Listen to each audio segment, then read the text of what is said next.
Hi, this is Coach Janet Gonzalez, and today I bring answers to a question that is very common, and it is about happiness and how to stretch our happy moments a little bit more. This is a very common question, and there is not one answer that fits everybody, but I will discuss in general terms why we are not happier. There are two things that we know about happiness. One is that it cannot be purchased, and two is that it's not taught as an educational course. So you cannot learn happiness. And even if you want to, there are many self-help books that you can read about happiness, but that is mostly another person's experience and impressions and advice, but you cannot take turns with another person and share happiness. You need to be happy on your own. And so if it cannot be purchased and if it cannot be learned, then what is happiness? Happiness may seem a cliche, but the truth is within each of us. There is no other place where you're going to find happiness other than within. And what is this within? What does this mean?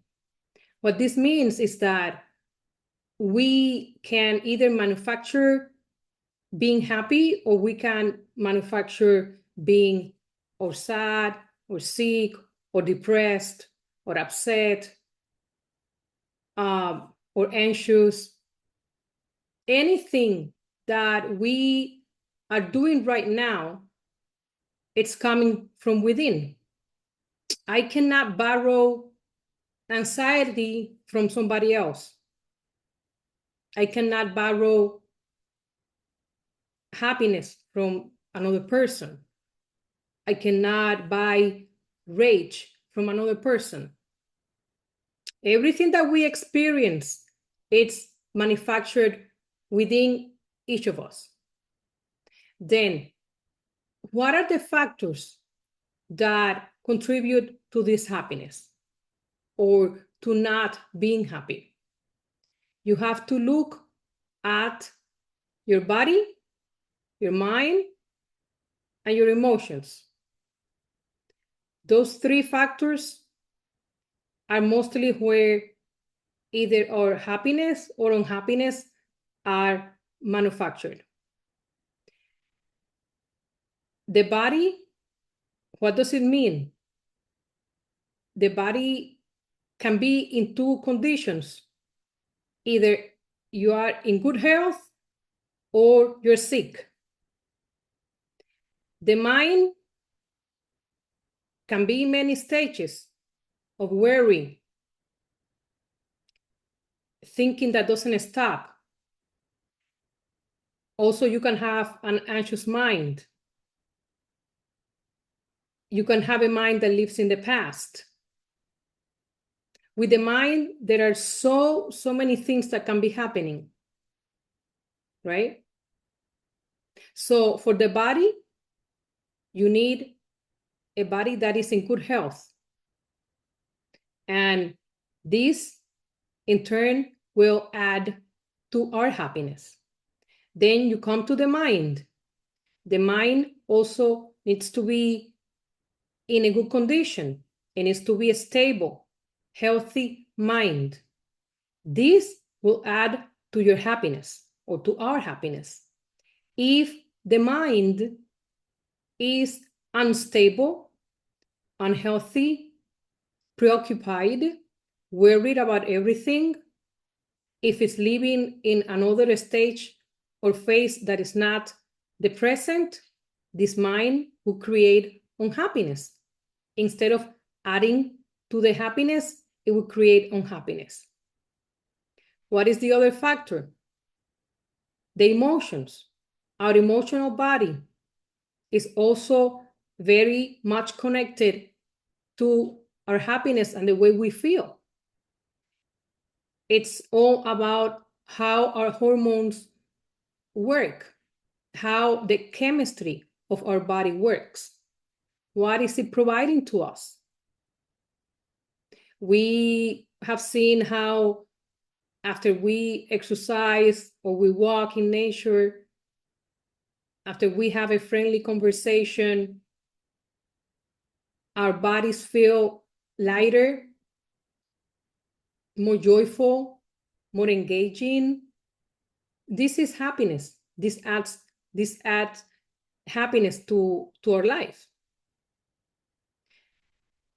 But if the chemistry of the body is being directed towards anxiety, depression,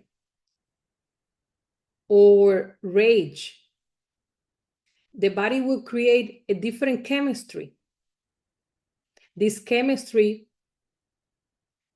will either make you experience emotions that are conducive of your happiness or that will be conducive of unhappiness. There are many other situations where our feelings, our emotions can come into play. But at the end, all it is how the chemistry of the body is arranged, how blissful it is, how happy, how joyful, how peaceful it is.